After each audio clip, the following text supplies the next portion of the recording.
Olá pessoal, aqui é o professor Lidiomar e neste vídeo nós daremos continuidade à aula passada, onde tratamos dos dispositivos de armazenamento. Bem, no término da aula passada, falávamos sobre o valor da informação, certo? Sobre o fato de que muitas vezes os dispositivos de armazenamento terem menos valor do que as informações armazenadas neles. Informações como dados financeiros, um trabalho de conclusão de curso, dados de tipagem sanguínea de um hospital ou até mesmo mensagens de WhatsApp, considerando que o valor da informação depende de para quem essa informação é valiosa, né? E encerramos a aula comentando que, infelizmente, muitas pessoas sabem que as informações são valiosas, e essas pessoas podem utilizar-se de meios criminosos para obter essas informações valiosas e as utilizarem da maneira que desejarem. Sabendo disso, faz-se necessário uma proteção para esses dados digitais, e essa proteção parte de princípios da chamada segurança da informação. Bem, a segurança da informação, conhecida pela sigla SI, é a proteção de informações valiosas para o indivíduo ou organização. E reparem aqui que não se trata apenas de informações digitais, mas de todo e qualquer tipo de informação. No entanto, na nossa disciplina e aula de hoje, veremos a segurança de informação aplicada à informática, ou seja, informações digitais. Para entendermos como a segurança de informações digitais funciona, é interessante entendermos primeiro como funciona a troca de informações na internet, já que a internet é uma rede de computadores mundial, por onde são trocadas milhares de informações todos os dias, por exemplo, ao enviar e receber mensagens pelo WhatsApp, ao ler comentários e comentar posts no Facebook, e até mesmo ao assistir a esse vídeo. E essa troca de informações funciona da seguinte maneira. Temos inicialmente o seu dispositivo, um computador ou celular, e um computador servidor, como exemplo aqui, utilizaremos o servidor do Facebook, onde ficam armazenados os arquivos, as páginas da internet e os componentes desse site. Quando acessamos o site do Facebook, nós tanto enviamos quanto recebemos informações desse site, não é? Para que essa troca de informações aconteça, é necessário haver um meio de transmissão dessas informações, certo? Trocar informações não seria possível se esses dispositivos não estivessem ligados de alguma forma. E esse meio deve ser de mão dupla, tanto sendo possível enviar quanto receber informações, senão não seria uma troca. Bem, esse meio é a internet. É por ela que normalmente realizamos a troca de informações de um computador para o outro. Mas, na sua opinião, nossas informações da internet estão seguras? Para responder essa pergunta é que entra a segurança da informação. A segurança da informação é constituída por 5 pilares, que são integridade, confidencialidade, disponibilidade, autenticidade e irretratabilidade ou não repúdio. Ou seja, a informação deve ser integral, confidencial, disponível, autêntica e irretratável. Mas o que significa cada um desses pilares, especificamente? Bem, a integridade trata-se da propriedade que garante que a informação não sofra alteração indevida. Já pensou o problema que daria se vocês enviassem um trabalho muito importante para o professor pelo AVA e alguém mudasse o conteúdo do trabalho ou apagasse informações antes do trabalho chegar ao professor? Não seria nada legal, né? E a situação envolve o segundo pilar da segurança de informação, a confidencialidade, que trata da propriedade de que a informação esteja disponível somente às pessoas autorizadas. Depois temos o terceiro pilar, a disponibilidade, que é a propriedade de estar acessível e utilizável quando necessário, no caso da informação. E aqui entra a questão da possibilidade de ocorrer problemas nos dispositivos de armazenamento da informação, que impossibilitem o acesso e a utilização destas informações. Depois vem a autenticidade, que trata da garantia de que a informação veio da fonte anunciada, e a clonagem de cartões de crédito, por exemplo, acontece por uma falha de segurança por falta dessa autenticidade da informação. E por último, o pilar da irretratabilidade, ou não repúdio, que aborda a garantia de que a pessoa não negue que tenha assinado a transmissão da mensagem ou arquivo.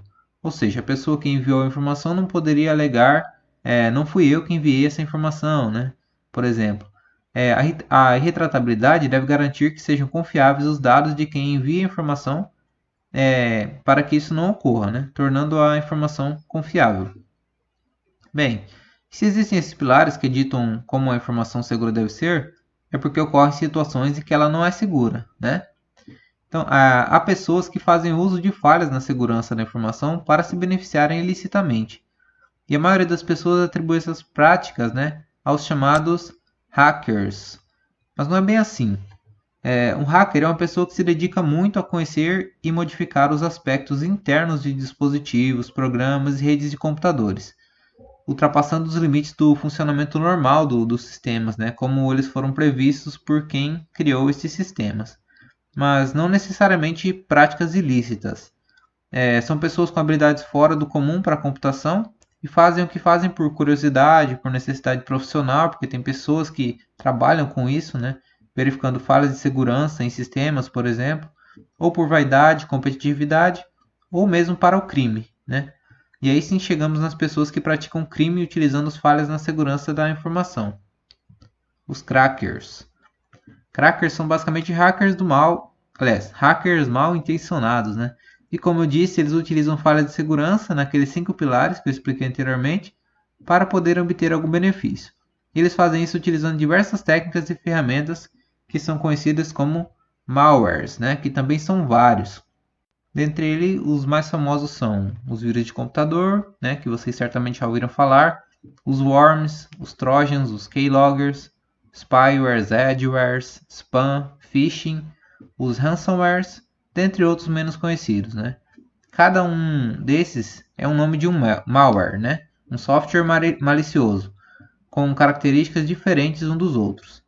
Nessas aulas eu irei comentar sobre o ransomware, um dos malwares mais recentes que causa grande dor de cabeça para quem tem seus dispositivos infectados por um deles. Bem, sobre os ransomwares, né? Imagine o seguinte: você está na sua casa dormindo, aí acorda, tranca sua casa e sai para o trabalho. As horas passam, o trabalho termina e quando você retorna para casa, percebe que a fechadura foi trocada. Que situação, hein? É mais ou menos assim que os ransomwares funcionam, né? E vocês entenderão o porquê. Para isso, entendamos primeiro, né, o que é um ransomware, né? Bem, ransomware é um malware, né, que sequestra os arquivos de um computador e cobra resgate para devolvê-los. E aí vocês me perguntam, né, mas sequestra como, né? Bem, os ransomwares fazem isso criptografando os arquivos, impedindo que a pessoa que é dona desses arquivos consiga acessar o conteúdo deles. Após criptografar os arquivos, o ransomware cria um arquivo de texto com uma mensagem para o dono do dispositivo infectado, onde diz que a única forma de recuperar os arquivos seria pagando uma determinada quantia em dinheiro. E após pagar essa quantia, os crackers, né, eles enviariam para a pessoa um programa que descriptografaria os arquivos sequestrados. E qualquer pessoa que não tome os devidos cuidados pode ter seus dispositivos infectados, né, por esses ransomware. Desde quem usa o computador ou celular apenas para acessar o Facebook, o WhatsApp, até grandes empresas. Vejam essas notícias que nos mostram por que devemos nos preocupar com ransomwares. A primeira diz: autoridades americanas advertem bancas sobre o surto de ransomwares.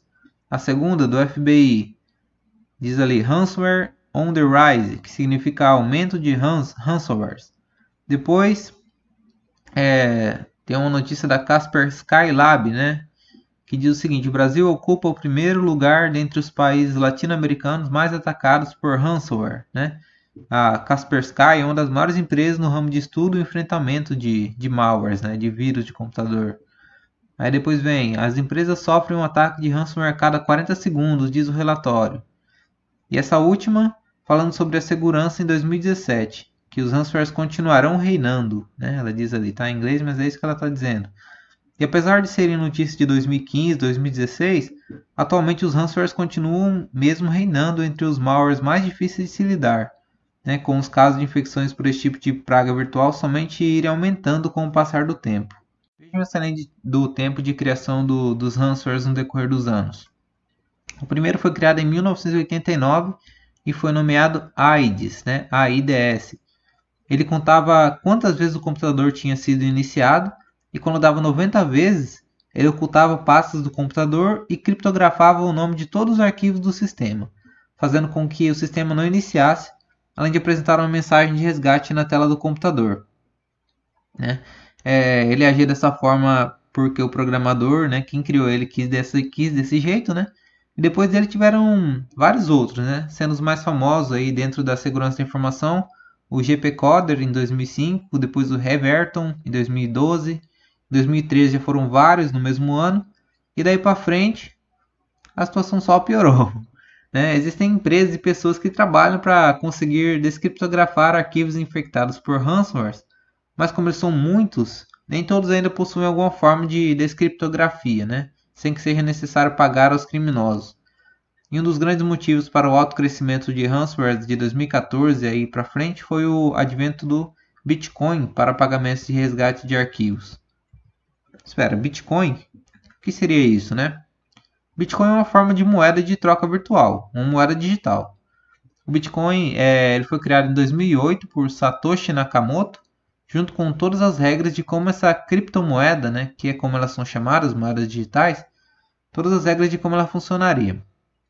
Aí com o passar do tempo ele foi sendo aceito por diversas pessoas e obtendo seu valor, mas ainda é desconhecido por muitas pessoas, né, pela maioria. E por que o Bitcoin impulsionou a criação de ransomwares, né?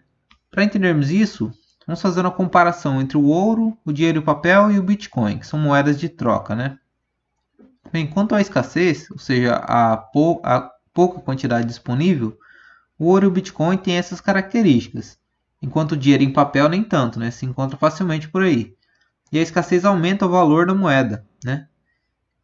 Quanto a ser durável, a mesma coisa, o Bitcoin digital, então praticamente não estraga. Assim como o ouro, né, que ele é sólido, enquanto o papel se rasga facilmente. Quanto a ser portável, né, fácil de carregar, o Bitcoin pois é carregado em carteiras virtuais, né, no celular, por exemplo, e da mesma maneira o papel é carregado na carteira de verdade, né, enquanto o ouro já não possui essa facilidade para se carregar, né, por aí. Quanto a ser divisível, o Bitcoin e o papel podem ser facilmente, né, o dinheiro por ser largamente usado, né, bastante usado, e o Bitcoin por ser digital, então permitindo que se gaste meio Bitcoin, por exemplo, né? Enquanto o ouro já não é tão fácil assim de se dividir. O Bitcoin e o dinheiro em papel também possuem diversos meios de verificação de validade, enquanto o ouro é mais complicado. O Bitcoin é facilmente armazenável em grandes quantidades por ser digital, enquanto para o ouro se torna algo muito complicado e para o dinheiro também, né? Necessitando, por exemplo, grandes cofres, né, para armazená-lo, né? Agora, quanto a ser fungível, que é a possibilidade de serem repostos, substituído por outros da mesma espécie, em qualidade e quantidade, todos são, mas para o ouro o processo é mais difícil, né? Substituir ouro. Quanto à dificuldade de se falsificar, o ouro e o dinheiro em papel correm esse risco, enquanto o Bitcoin envolve criptografias e formas de validação digitais que tornam praticamente impossível sua falsificação, né? Dinheiro falsificado aqui, acho que a maioria já deve ter ouvido falar, né? Já deve ter visto até, né?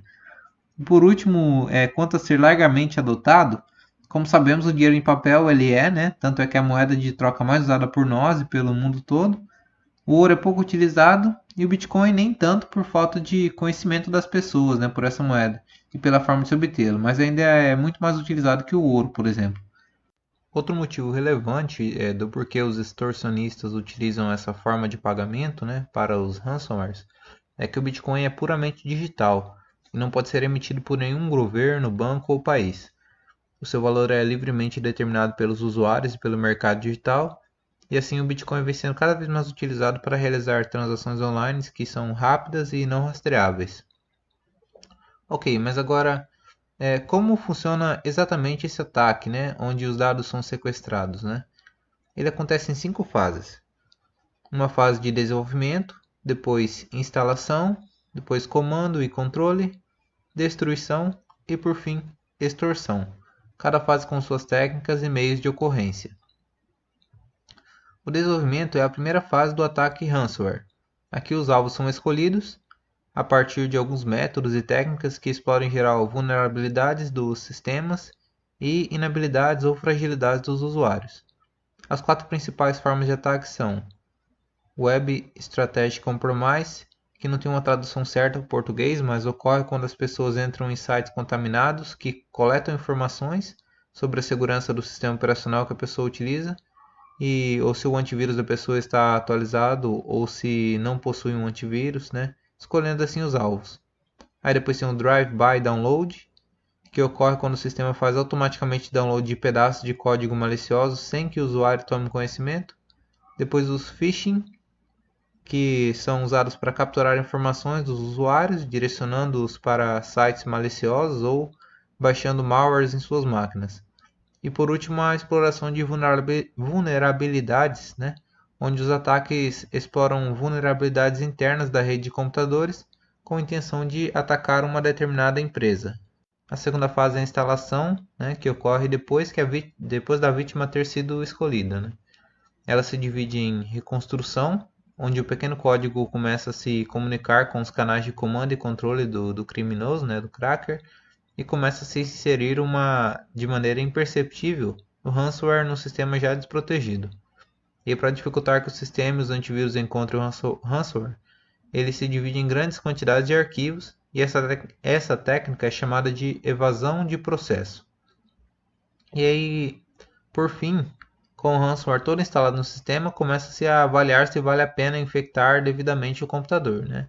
E aí, se sim, o criminoso encontra uma forma de identificar o computador-alvo do ataque para saber qual computador está vulnerável e pode sofrer uns ataques, né? Os ataques. Então, o ransomware se estabelece como um processo legítimo dentro do sistema, né? Do sistema operacional, e toma conta da memória do computador, indo para a próxima fase do ataque, que é a de comando e controle, onde o ransomware busca se comunicar com o criminoso para receber comandos do que deve ser feito. Essa comunicação ocorre através de protocolos de internet como o HTTP, HTTPS ou através do Twitter, e-mail, né? E serve para que o sequestrador possa conhecer e ter controle do computador da vítima, tudo isso de forma silenciosa. Passa-se então para a fase de destruição, onde os arquivos designados são criptografados, né, bloqueando o acesso ao conteúdo desses arquivos. E só para esclarecer, né, criptografar ou encriptar é o processo de codificar mensagens ou informação de tal forma que apenas as pessoas autorizadas tenham acesso a essas informações. Neste processo, uma chave é gerada de tal maneira que apenas aqueles que conhecem essa chave podem decodificar a informação previamente criptografada. Bem, neste momento aí você está pronto para ser extorquido, né? Pessoa que teve seus arquivos aí sequestrados. Então, seus dados foram sequestrados e você deve pagar o resgate, né? Pode se perguntar. A orientação é nunca pagar, mas infelizmente o trabalho de vida da pessoa, né, pode estar comprometido. E nesse caso, a pessoa está nas mãos do criminoso aí, né? Chega-se então na etapa de extorsão e esse é o estágio final. Certamente ninguém quer chegar nesse ponto, né? Agora que os dados estão criptografados e bloqueados, normalmente uma tela ou arquivo de texto com a mensagem aparece e para a vítima, né, onde o extorsionista exige o pagamento de resgate. E aí se pergunta como se realiza, né, o pagamento do resgate. Basicamente existem duas maneiras, né, o Bitcoin e os vouchers pré-pagos.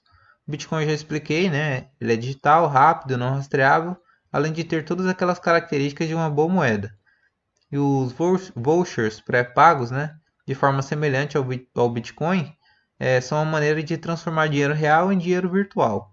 A ideia é comprar alguns títulos ou cartões, semelhante àqueles que são comprados em livrarias, cartões de presentes, né, por exemplo, que podem ser convertidos em dinheiro ou mercadoria a qualquer momento, né? Esse método de compra e venda, assim como o Bitcoin, né, é de difícil rastreamento e é por isso que ele é preferido pelos criminosos. Aqui nós temos um exemplo de uma tela de aviso com aviso de ransomware, né? Está em inglês, mas vem escrito ali: seu computador foi bloqueado. O sistema operacional foi bloqueado devido à violação de direitos, leis federais, né? Tal. Aí ele fala que o computador, para conseguir acesso ao computador novamente, é preciso pagar, né, um valor de $200 ali. Aí que a pessoa tem 72 horas para pagar a quantia, senão a pessoa será presa, né? Então eles colocam mensagens ameaçadoras, né? Tipo, para criar um sentido de urgência na pessoa, para que ela pague, né, o valor sem pensar muito. Agora, como funciona o resgate da informação, né, das informações? ela pode ser realizada de 3 formas, né? Esse pagamento. Através de amostra grátis, onde o criminoso permite que alguns dos arquivos criptografados sejam enviados a ele e descriptografados gratuitamente para mostrar que ele consegue recuperar os arquivos. Por pagamento escalonável, onde paga-se parte do resgate pela recuperação de alguns arquivos. E o pagamento integral, onde recupera-se todos os arquivos pagando todo o valor do resgate, que a depender da vítima pode ser valores bem altos, né? Se for uma empresa mesmo, será um valor alto. Sobre isso, vejamos essas informações. Pagamentos entre 300 a 500 dólares, né, para pessoas comuns e dezenas de milhares para empresas, né? Como eu estava falando, para empresas o valor é absurdo. Né? Aí outra informação, uma pesquisa revela que 54% das empresas haviam sido vítima de ransomware nos últimos 12 meses. Né? Uma pesquisa conduzida pela Osterman e patrocinada pela Malwarebytes. Né? Então, os valores não são baixos e mais da metade das empresas são infectadas dentro de um ano. Bem, conforme mostrado, o que se resgata de verdade, né, é a chave para decifrar os documentos, né, e não os arquivos em si. Né. Nesse sentido, pode-se dizer que os dados não foram sequestrados, mas sim as chaves. Né. Uma vez inserida a chave no sistema, né, os arquivos serão decifrados e recuperados. Mas nada garante, né, que o programa não deixará algum outro malware, né, adormecido para atacar novamente depois de um tempo pré-determinado. Mas por que somos tão suscetíveis a vírus? Né? Por que temos nossos dispositivos infectados tão facilmente? A principal resposta para essa pergunta é: nós não somos preparados a se proteger, né, no mundo virtual. Né? Ou seja, nós precisamos de conhecimento e treinamento, né, para que possamos nos defender dessas ameaças. E aprendendo como nos infectamos, né, pode ajudar a evitar que isso aconteça. As principais formas, né, de infecção são phishing e spam, sendo que phishing, como já foi comentado, né, são páginas de internet falsas que se passam por verdadeiras e solicitam que digitemos e enviemos dados acreditando estarmos em um ambiente seguro. E o spam são mensagens falsas recebidas por e-mail que normalmente têm a intenção de nos fazer entrar em um site falso. Outra forma é baixando arquivos de origem desconhecida, né? Pensando ser uma coisa, mas no fim ser outra. Ou talvez que até cumpra o objetivo pelo qual baixamos, mas ele está infectado, né? Abrindo as portas para a entrada do ransomware. E tendo sido infectado, o que nós podemos fazer então? Bem, a primeira coisa que você deve se perguntar é se você possui um backup das informações. Backup é uma cópia de segurança dos arquivos do seu computador, que pode estar em algum dispositivo de armazenamento fora do computador ou na internet, né? Se você tiver um backup, já é meio caminho andado, né? E seria muito bom que você tivesse. A segunda coisa a se perguntar é: outros computadores também foram infectados? Né? Isso é importante porque não adianta nada recuperar os arquivos através do backup para depois serem criptografados novamente, né? Através do vírus vindo de outro computador, né? Então, tendo backup desses arquivos, deve-se fazer uma varredura em todos os computadores conectados ao infectado, né, e tomar medidas para garantir a eliminação do ransomware. Né? Enquanto aos backups, eles podem ser tanto online, né, onde se armazena as cópias dos arquivos na internet, através do Google Drive ou do OneDrive, por exemplo, né, ou offline, em alguns dispositivos de armazenamento físico. Quanto ao backup online, ele possui algumas vantagens e desvantagens. Né? As vantagens dele são questão das redundâncias, que são ter vários arquivos, várias cópias do mesmo arquivo, né? Em vários dispositivos, né? Enquanto que o backup offline funciona dessa maneira, né? Você tem uma cópia no computador e uma cópia em um outro dispositivo. O backup online é como se você tivesse apenas uma cópia, porque ele sincroniza os arquivos que estão no seu computador e os que estão online. Aí temos como outras vantagens o armazenamento mais seguro, por estar na internet, no seu computador, que é mais suscetível a acontecerem falhas, né? Erros nos arquivos. Soluções com configurações avançadas, ser acessível pela internet, ser grátis, né, para pouco espaço de armazenamento, né, o backup online, e ter um preço acessível para quando é muito espaço, né, mais de 1 terabyte, por exemplo. Né? As desvantagens são a falta de controle, né? Porque você não tem esse backup na sua mão, né? Ele está em um computador servidor na internet, um outro computador, né, em algum lugar do mundo, e é dependente de conexão com a internet, além de ter grandes demorados, né, tempo de sincronização, né? Ainda mais se forem muitos arquivos. Agora, quanto ao backup offline, nós temos as seguintes vantagens e desvantagens. As vantagens são backup e restauração mais rápido, porque o dispositivo se encontra físico, né, perto de você, né, não em outro computador em algum lugar do mundo, né, online. De fácil acesso offline, né, você não precisa de conexão para acessar, conexão com a internet para acessar esses arquivos no backup offline. E tem a questão da mobilidade também, que você pode carregar mais facilmente, né, esses arquivos de um lugar para o outro, né? Se eles estiverem gravados num DVD ou num HD externo, né? Uma coisa assim, no cartão de memória. As desvantagens é que ele pode ser destruído, né? Por estar num dispositivo físico. Não possui redundância por padrão, porque fica redundância a questão das cópias, né? Vai ter uma cópia no seu dispositivo e uma cópia em outro dispositivo de armazenamento, né? E ele pode ser roubado justamente também por esses mesmos motivos, por estar em um dispositivo físico, né? Bem, para encerrar, tratemos de como proteger as nossas informações no PC e do smartphone. Uma das maneiras mais eficazes de fazer isso é através do uso de senhas fortes. As senhas mais fracas são 123456, 12345678, QWRTY, 12345, né? Uma sequência de números iguais ali, 777, 1Q, 2W, 3E, 4R, etc, né? São senhas que usam sequências fáceis de se reconhecer, né? Então, elas não são senhas muito fortes, né? Existem diversos programas de quebra de senha que conseguem encontrar essas senhas aí em questão de segundos, né? Usuários imprudentes com senhas adivinhadas facilmente raramente as alteram e as utilizam em diversos sites, né? Então, quem utiliza esse tipo de senha aí, é difícil que essa pessoa altere essa senha, né? Mude ela e ela usa em vários sites, o que é muito perigoso, né? Porque se alguém descobre a senha em um dos logins, né, da pessoa, ela pode acabar testando e vendo que funciona em outros logins, né? Em diversos sites ao mesmo tempo.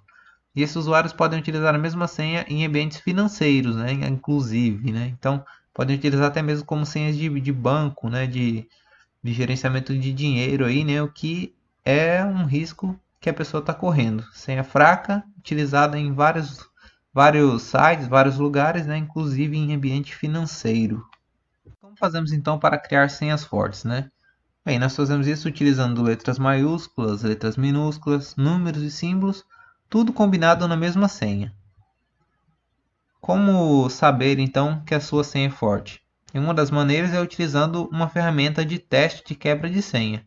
Nela você pode saber quanto tempo levaria para um computador mal intencionado descobrir a sua senha. Uma dica é esse site ali, password.kaspersky.com.br, tá?